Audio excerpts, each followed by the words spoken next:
one of my favorite things, that we discuss amongst ourselves as inspectors is the septic doesn't need pumped ever. And I'm like, oh man, I really wish people would stop saying that. Yeah, that's scary. God.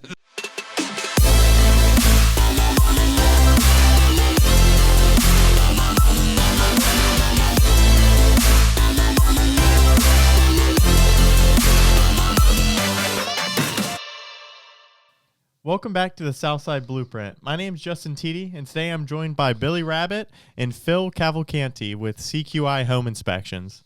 So a fun fact, Phil actually was my personal home inspector for my house.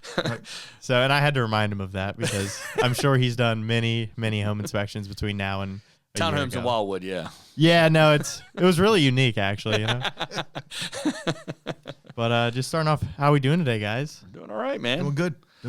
Thanks for joining us, Phil. Happy to have you here. So I guess starting off, just if you want to tell us a little bit about yourself and kind of what got you into the home inspection world. Yeah, absolutely.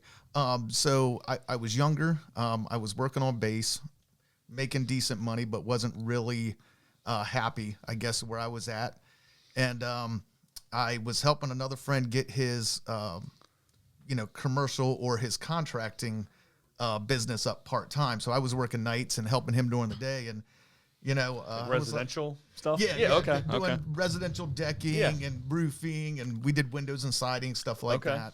So I was like, well, hey, I can do this. So I decided I was gonna, let me backtrack a little bit. I was like, I want to start a company. I knew that kind of from the get-go. Sure. And I was like, well, this is what I know. So I went and got my home improvement license. Okay. And even back then, it was really hard to find employees. I mean, it still is today, but even back then it was. And my mother-in-law, moved to Florida. A couple years later, I was still kind of working things out and kind of seeing where I wanted to go. And she was like, hey, I just spent $500 with this guy doing a home inspection for me. And she was like, maybe you should do that. And I was like, we don't really, in the construction fields, you don't really care for the inspectors, right? Sure. So I'm like, I don't really think I want to be that guy. Become your arch nemesis. Yeah. Right. Fast forward a year later, and I was like, that's something I can do without employees. I don't need any help. And that's kind of what got me, into this line of work. Okay. So you were doing kind of home improvement stuff, things like that, kind of different odd jobs, and you said, hey, this is kind of the opportunity to kind of go in there without having this whole crew of people and having to rely on all these things. I can go in there and kind of manage it myself.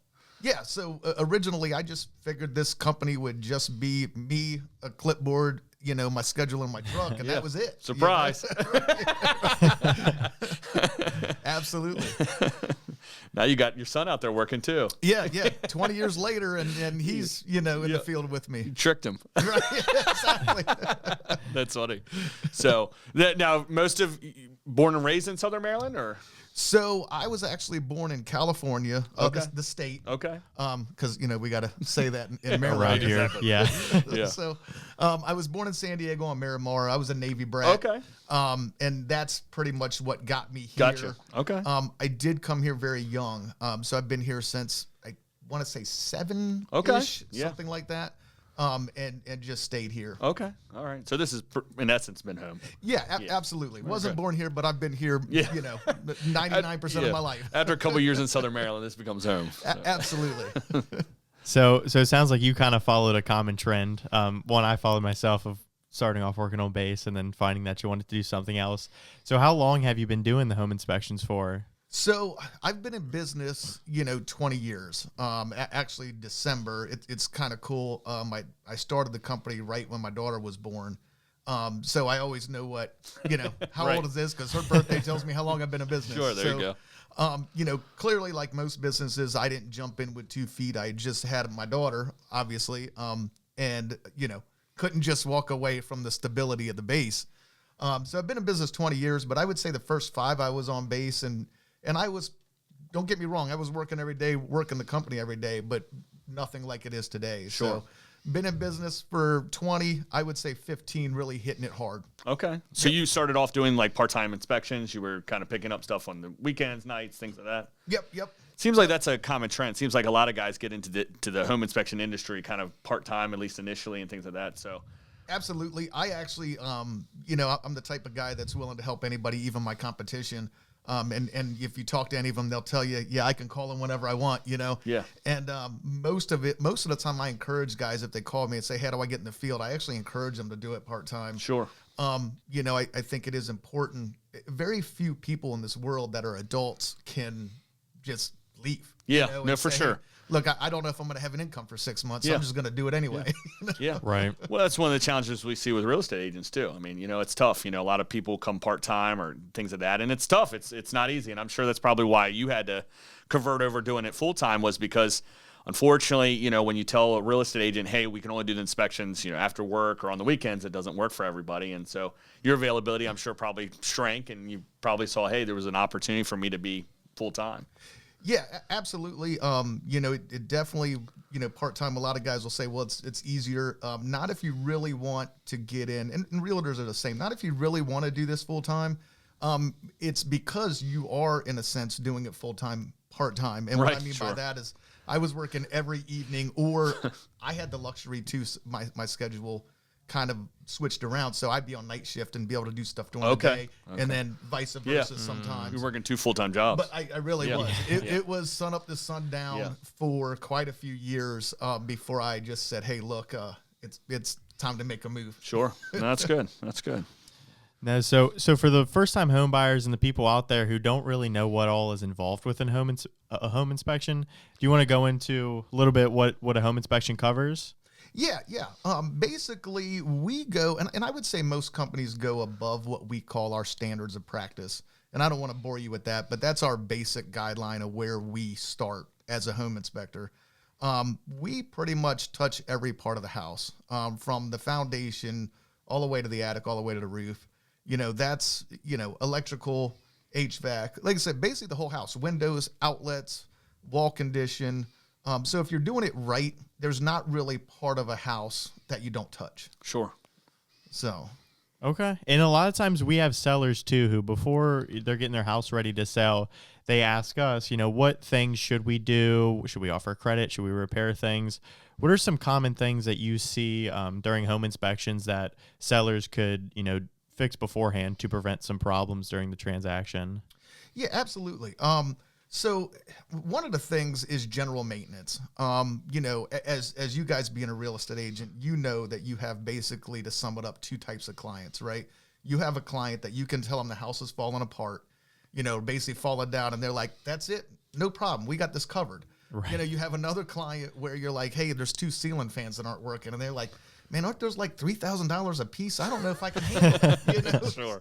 So, you know, obviously your clients are our clients. It's the same mentality. So what I tell a pre-listing client of mine to do is knock down as many items as possible. And it's, what I mean by that is, it's the stupid items. It's the door trim that's not painted. We're going to note that. You know, most inspectors are. Some won't. Standards of practice says we don't have to, but most of us are going to note that. You know, we're going to note the, you know, ripped up screens. So if you have a client that doesn't want to replace all the screens, take them out then. You know, plumbing stack boots, you know, they're $10. You know, look at those. Like I said, general maintenance, those items make the report look so much bigger than it is. Sure. You know, obviously if it's structural concerns or something like that, most clients aren't even going to know about them. So you can't really address those up front unless we come in to look. But general maintenance is huge. We keep that list down, especially first-time home buyers or young buyers. They see that big list and get a little nervous. Sure. So it's the small things that really can count. Yeah. I typically tell our seller clients too, like when we walk through the house, I mean, there's so many different strategies, and so many different agents have strategies on how to prepare. Some I would say overdo it. You know what I mean? Like they overdo it, where, you know, we work with enough buyers too that we know kind of the hot buttons, the things that, you know, will make somebody timid.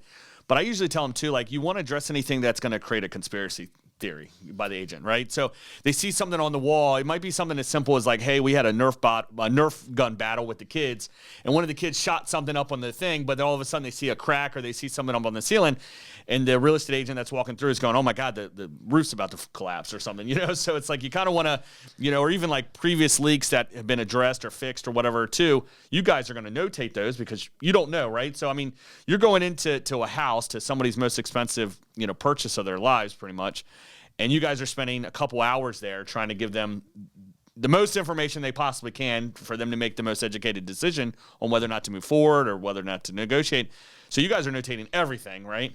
So, but at the end of the day, it's like, too, sometimes it's like if you can make sure that nobody's coming up with their own theory or story of what they think that is or whatnot, you know, those things I think matter almost more, because we see so many times where, hey, yeah, you know what, we had a leaky roof 10 years ago, but we had, you know, a new roof put on, but we never addressed any of the, you know, water spots on the roof. Well, you guys are going to notate that, and you're going to have to take the assumption that maybe the roof's leaking. You know, you got to get it further evaluated. Right. And I'm glad you brought that up, because that is huge for us. You know, if you got a new roof and you have the budget to paint those. Yeah. Don't let, you know, as bad as this may sound, don't let us see that. Yeah.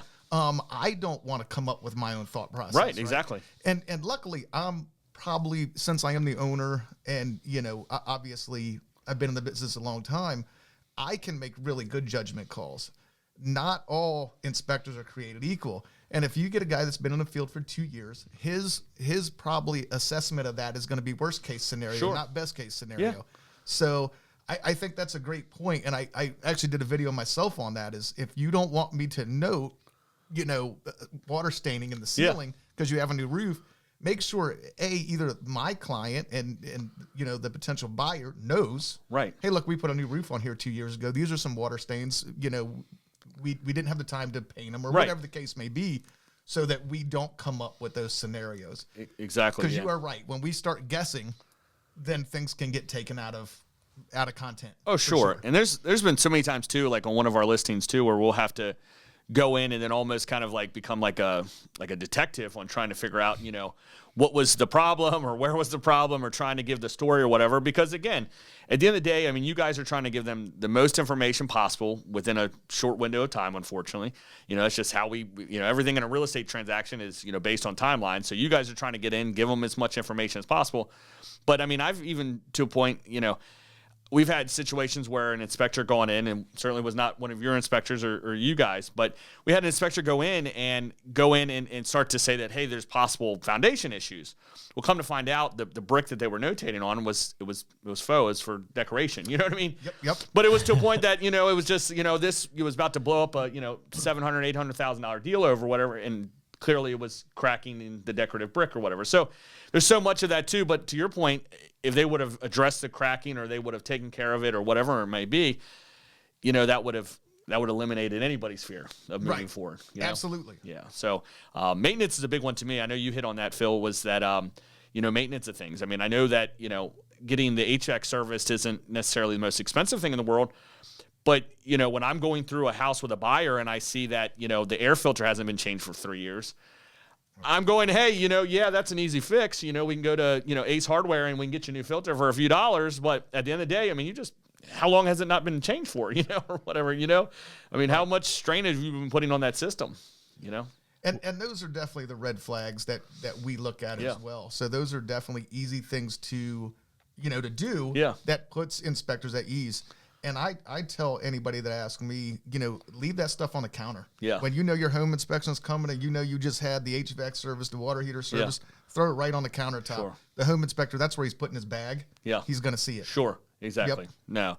And again, it kind of paints the picture of what, you know, things like that. That way you guys don't have to come in and say, hey, look, I don't see any signs that it's been maintenanced. You know, you're going to maybe have to ask it to be maintenance. You know what I mean? So, yeah, those are things that I think certainly add up to. I know we see septics a lot, especially in Southern Maryland too. You guys do a fair amount of septic inspections and things like that. What do you typically see? I mean, I know pumping is probably one of the things that, you know, probably gets neglected probably more than it should. So, but you want to touch a little bit on septic inspections? Yeah, absolutely. And that is one of the big ones. I you know, one of my favorite things, you know, that we discuss amongst ourselves as inspectors is The septic doesn't need pumped ever. And I'm like, oh man, I really wish people would stop saying that. Yeah, that's scary. You know, God, don't say that. it really is. We're gonna have to edit that out. It definitely is. I think that's our biggest. I will like to, to bring up one very important thing that's happening. And I don't think it's going to go away anytime soon. And it's just going to continue to kind of snowball. And in some ways it's a good thing. In other ways, I think it could be potentially bad. And what I mean by that is just more regulations and more involvement with septic systems. Yeah.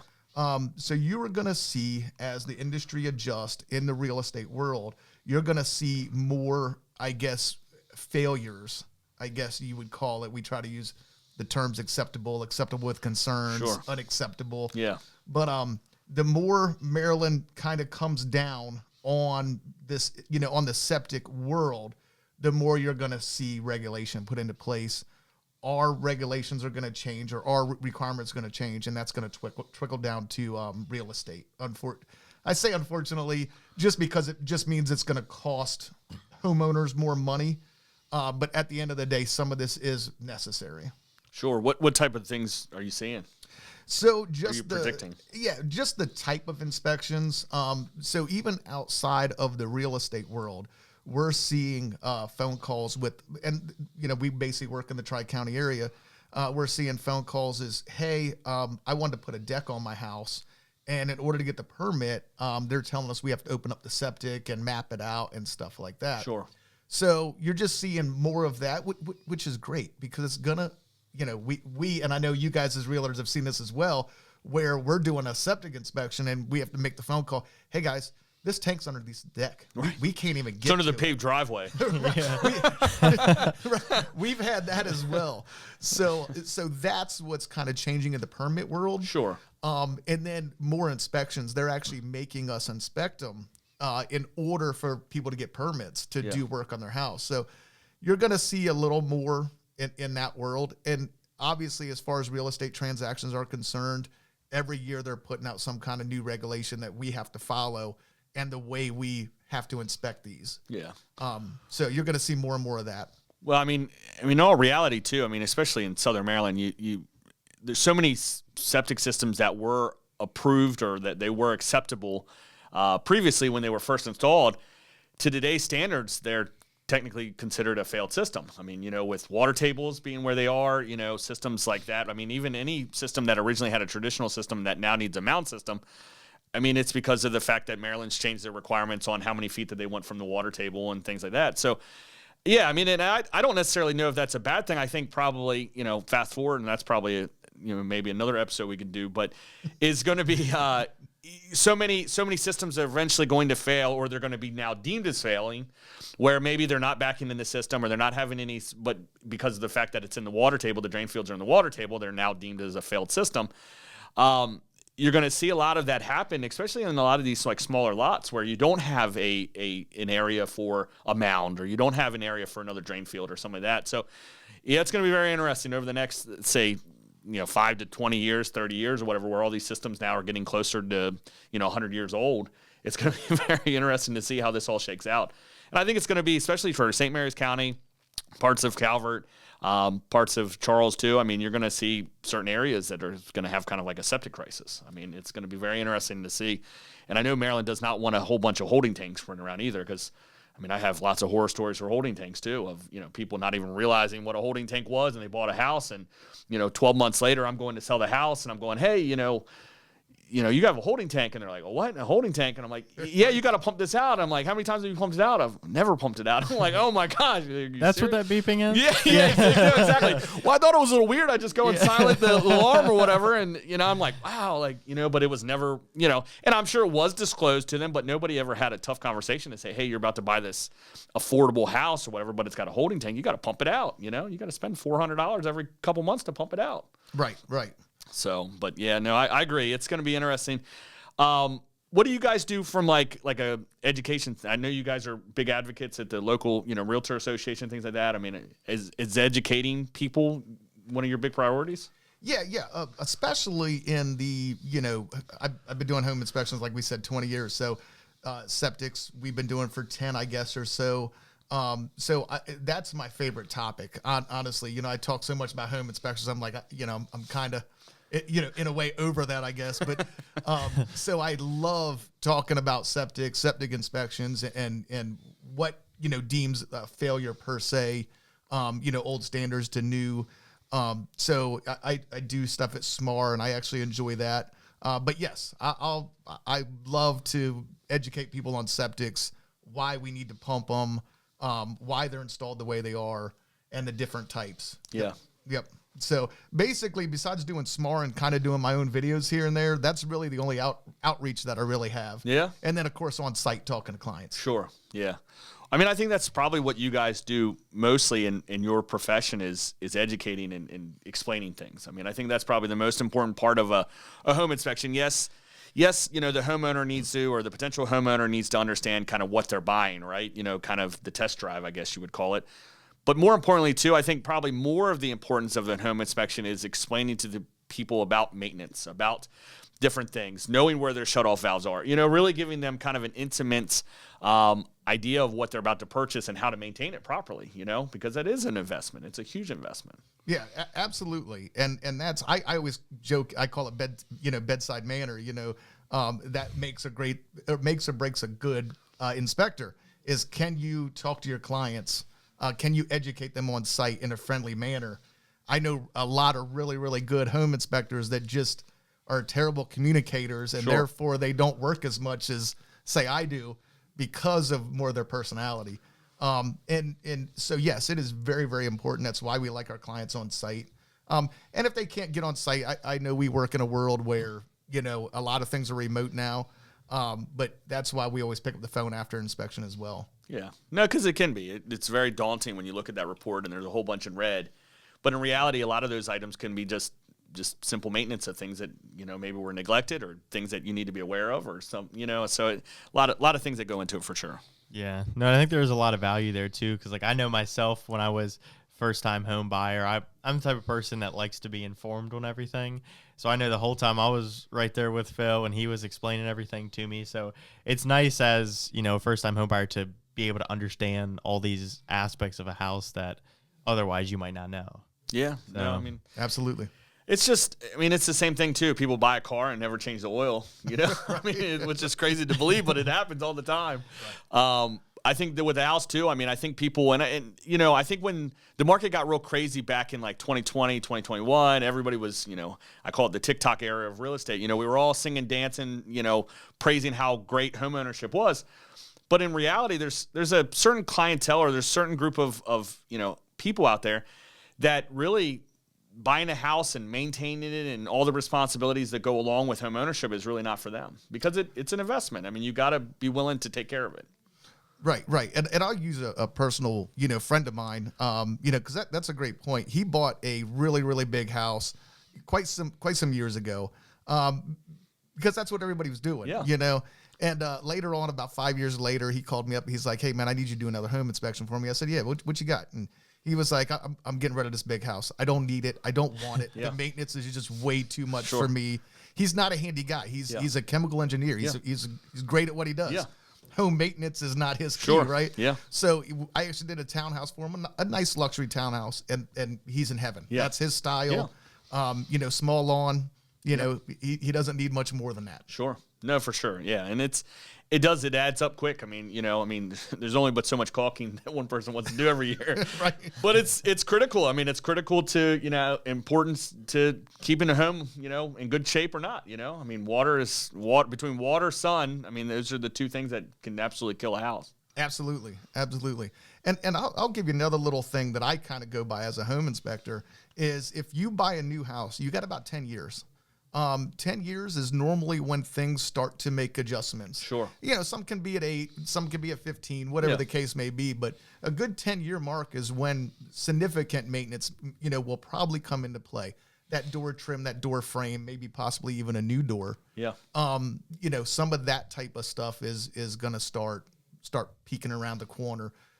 Roof can be good for 30 years, but the plumbing stack boots are good for 10 to 15. Sure. Yeah. So it's that stuff, you look up and you see a leak in your seal, and it's probably a plumbing stack boot if your house is 10 years old. So, So just knowing kind of that 10 to 15 year mark is when you're probably going to have to spend a little more money than you thought you would need to. Sure. That makes a lot of sense. So speaking of new builds, kind of a common misconception some people have is that you buy a new house, everything's brand new. You don't need a home inspection?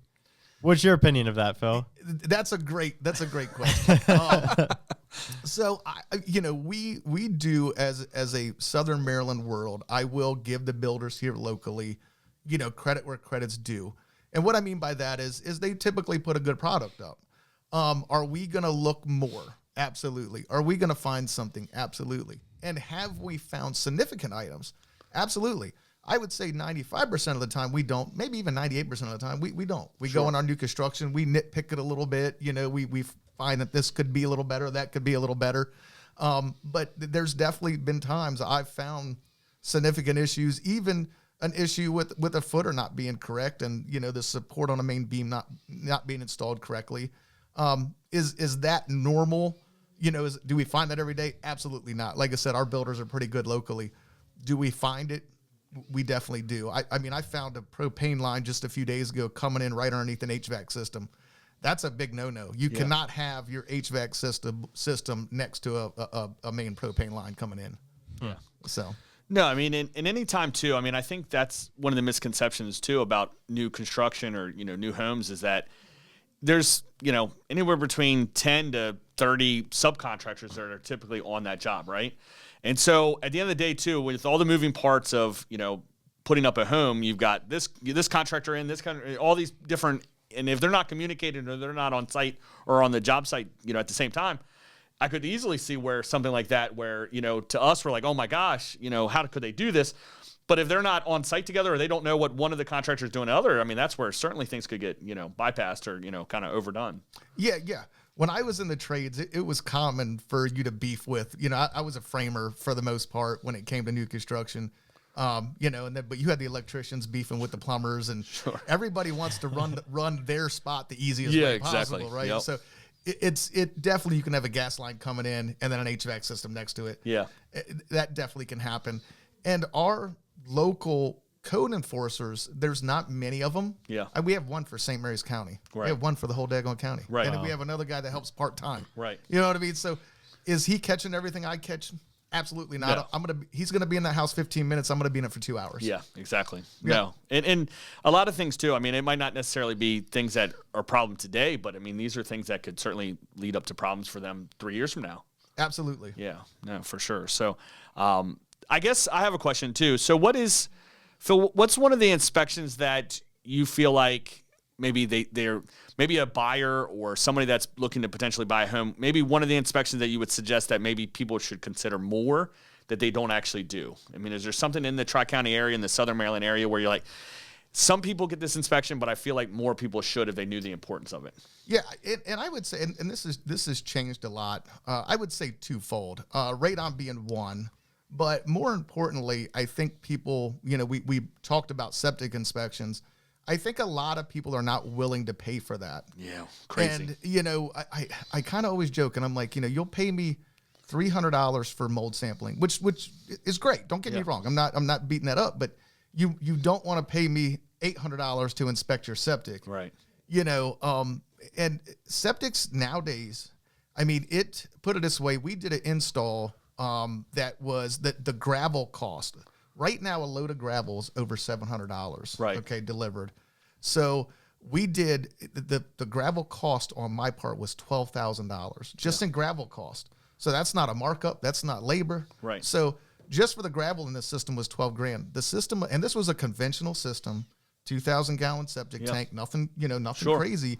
It was a $25,000 bill at the end of the day. And that wasn't a mound or a low nitrate or, Yeah. So I think a lot of people are willing because you do have some conventional lending that doesn't require septic inspections. And a lot of people are like, the guy said he had it pumped last year.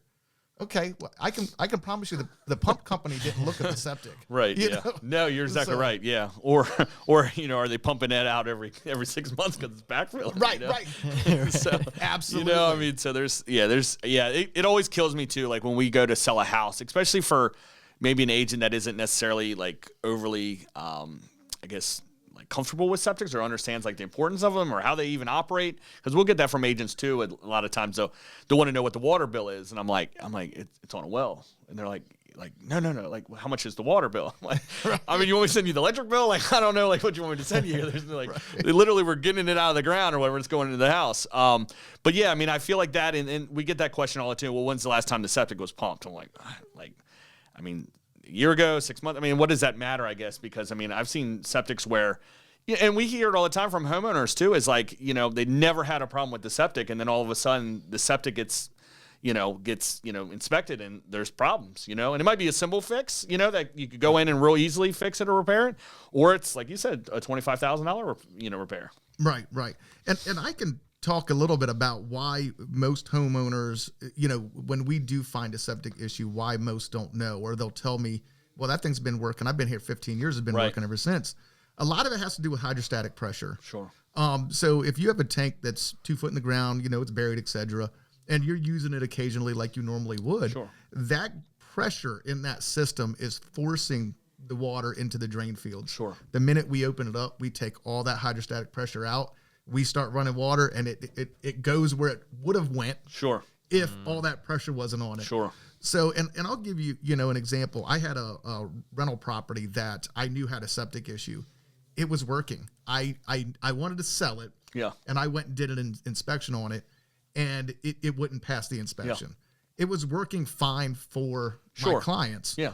And it wasn't breaking out in the yard, so therefore it wasn't a health hazard. So I covered it back up, and 2 years later, I ended up selling the property. I redid the whole septic and then sold the property. And I'm giving you this story because just because you can use it doesn't mean it's working correctly. Well, exactly, yeah. And that's the other thing, too, is like, when you're doing the septic inspection, too, I mean, a lot of it is, when you're doing the hydraulic test, I mean, I don't want to say you're overloading the system, but you're pretty much putting it at max capacity because of the fact that you've got to be able to say that, yes, there's only but one or two people living in the house now, and it may be working or functioning, correctly, but all of a sudden you fill up all those bedrooms, or you put an extra couple people in the house, you take showers, you do laundry, you do the dishwasher, and all of a sudden it's failing or whatever. So you have to kind of do that or whatever. And that's why, we hear that a lot or whatever. Well, it never was an issue for us. Well, yeah, because you got one person living in the house. Right. And that is, and just to give you guys an idea, you're looking at pretty much the rough math. There's just a little more to it, but we pretty much calculate 150 gallons a bedroom. Sure. So if it's a 5-bedroom home and 2 people are living in it, we're calculating it for 5 bedrooms. That's how much water we're going to run into it. So they might be putting 100 gallons a day in. We're going to put 600 gallons that day in. Sure. So, yeah, we're going to, basically use it 6 times more than they would. Yeah, no, for sure. So, yep, very good. So, Phil, what is one of the more crazy or memorable inspections you've had in your 20-year stint? I'm sure you have some good ones. Oh yeah. Man, yeah. I've had I would say more creepy inspections than anything else. I'll tell you a funny one. Commercial building, and it's just funny in general. Hold on one second. Excuse me. I did a commercial building in Charles County, and it was a building with basically 4 sections. So 2 ground level and then a staircase in the center, and there would be a section on the left and right. Sure. So it was empty, okay, at this time, but I ended up walking upstairs. I got down the ground floor, went upstairs, and to my left, which was a little eerie, there was a pulpit and a Bible sitting on it. Nothing else in there. Okay. So I was like, okay, cool, whatever. Next to that, so if you went up the steps and went right, it used to be an old strip club that got shut down for prostitution. Oh, nice. So, and it still had the platforms and like some of the beds in there. It was pretty eerie as well. And I just remember thinking, well, you could sin on one side and go get Jesus on the other, Probably the reason why I was there. Right. So, wash away your sins on the way out. Right, on the way out, yeah. No, that's, No, it's, I could imagine you've got lots of good stories. Oh, yeah, absolutely. Yeah, very good. So, all righty. I think that was all I had. Yeah, no, that was good. No, Phil, I appreciate you coming in and chatting with us. Awesome. Definitely. Anytime. Yeah, very good. All righty. Well, thank you guys for joining us on this episode of the Southside Blueprint. We will see you guys next time.